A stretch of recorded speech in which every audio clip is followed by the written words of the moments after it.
Low ಮಚ್ಚ, ಯಾಕೋ ಏನಾಯ್ತು? ಬೇಜಾರಲ್ಲಿ ಇದೆಯಾ? ಏನ್ ಮಾಡ್ಲಿ ಮಚ್ಚ, ಕೆಲಸ ಸಿಗ್ತಾ ಇಲ್ಲ. ಮನೆಯಲ್ಲಿ ಅಪ್ಪ ಅಮ್ಮ ಚಪ್ಪಲಿ ತಗೊಂಡ್ ಹೊಡಿತಾ ಇದ್ದಾರೆ ಕೆಲ್ಸಕ್ಕೆ ಹೋಗಂತ ಹೇಳ್ಬಿಟ್ಟು. ಆದ್ರೆ ನಾನು ತುಂಬಾ ಹುಡ್ಕಾಡಿದೆ ಮಚ್ಚ, ಕೆಲ್ಸನೇ ಸಿಗ್ತಿಲ್ಲ. ನಿನ್ನ ಹತ್ರ ಯಾವ್ದಾದ್ರು ಕೆಲ್ಸ ಇದೆಯಾ ಮಚ್ಚ? ನೀನೇನ್ ತಲೆ ಕೆಡ್ಸ್ಕೋಬೇಡ ಮಚ್ಚ, ನನ್ನ ಹತ್ರ ಒಂದು ಕೆಲಸ ಇದೆ. ಇರು, ನನ್ನ ಬಾಸ್ಗೆ ಫೋನ್ ಮಾಡ್ತೀನಿ. ನೀನು ತಿಂಗಳಿಗೆ 45,000 ರೂಪಾಯಿ ತನಕ ದುಡಿಬೋದು. ಬಾಸ್, ನಮ್ಮ ಹತ್ರ ಒಬ್ಬ ಫ್ರೆಂಡ್ ಇದ್ದಾನೆ. ಸೊ ಅವ್ನಿಗೆ ಕೆಲಸ ಬೇಕಾಗಿತ್ತು. ಅವ್ನಿಗೆ ಕೆಲಸ ಕೊಡ್ತೀರಾ? ಅವ್ನಿಗೆ ನಾನು ಕರ್ಕೊಂಬರ್ತೀನಿ, ನೀವೆಲ್ಲ ಎಕ್ಸ್ಪ್ಲೈನ್ ಮಾಡಿ, ಆಯ್ತಾ? ನೋಡ್ ಮಚ್ಚ, ಹೇಳಿದ್ದೀನಿ ಬಾಸ್ಗೆ, ಇವಾಗ ಕೆಲಸ ಸಿಗುತ್ತೆ, ಓಕೆನಾ? ನೀನು ತಲೆನೇ ಕೆಡ್ಸ್ಕೊಳಕ್ ಹೋಗ್ಬೇಡ. ಮಚ್ಚ, ಥ್ಯಾಂಕ್ ಯು ಸೋ ಮಚ್ ಕಣೋ, ನೀನ್ ಇಷ್ಟೊಂದು ಹೆಲ್ಪ್ ಮಾಡ್ತಾ ಇದೀಯಾ. ಅಲ್ಲ ಮಚ್ಚ, ಕೆಲ್ಸ ಏನ್ ಮಚ್ಚ, ಅದು ಏನ್ ಮಾಡ್ಬೇಕು? ಏನಿಲ್ಲ, ನೀನು ತಲೆ ಕೆಡ್ಸ್ಕೋಬೇಡ. ಇವಾಗ ಬಾ, ಬಾಸ್ ಹತ್ರ ಹೋಗೋಣ, ಅವರೇ ಹೇಳ್ತಾರೆ.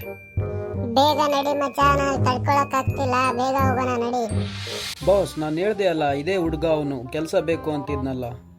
ನೀನ್ ತಿಕಾ ಮುಚ್ಕೊಂಡು ಕೂತ್ಕೊಳ್ಳೋ ಗಾಂಡು. ಅವನ್ ಕೆಲಸ ಮಾಡ್ತಾನೆ, ನಾನು ಸಂಬಳ ಕೊಡ್ತೀನಿ. ಮಧ್ಯದಲ್ಲಿ ನಿಂದೇನ್ ಶಾಟ? ಏನ್ ಮಚ್ಚ ಇದು, ಬಾಸ್ ಏನ್ ತುಂಬಾ ಕೋಪದಲ್ಲಿದ್ದಾರೆ ಅನ್ಸುತ್ತೆ. ಯಾವ್ರ ಹತ್ರ ಕರ್ಕೊಂಬಂದ್ಯೋ ನನ್ನ? ನೀನ್ ತಿಕಾ ಮುಚ್ಕೊಂಡು ಕೂತ್ಕೊಳ್ಳೋಲೇ ಗಾಂಡು. ಅವ್ನು ತುಂಬಾ ಸ್ಟ್ರಿಕ್ಟ್ ಕಣೋ. ಈ ಬೋಳಿ ಮಗನಿಂದ ಎಷ್ಟೋ ಬೈಸ್ಕೊಂಡಿದ್ದೀನಿ ನಾನು. ನೀನು ಸುಮ್ಮನೆ ಇರು, ನಾನು ಮಾತಾಡ್ತೀನಿ. ಹೈ ಗಾಂಡುಗಳ, ಮಧ್ಯದಲ್ಲಿ ಏನೋ ಮಾತಾಡ್ತಿದ್ರ ಶಾಟ? ಮಾತಾಡಿದ್ರೆ ಡೈರೆಕ್ಟ್ ಆಗಿ ಮಾತಾಡ್ರೋ ಲೈ ಗಾಂಡು.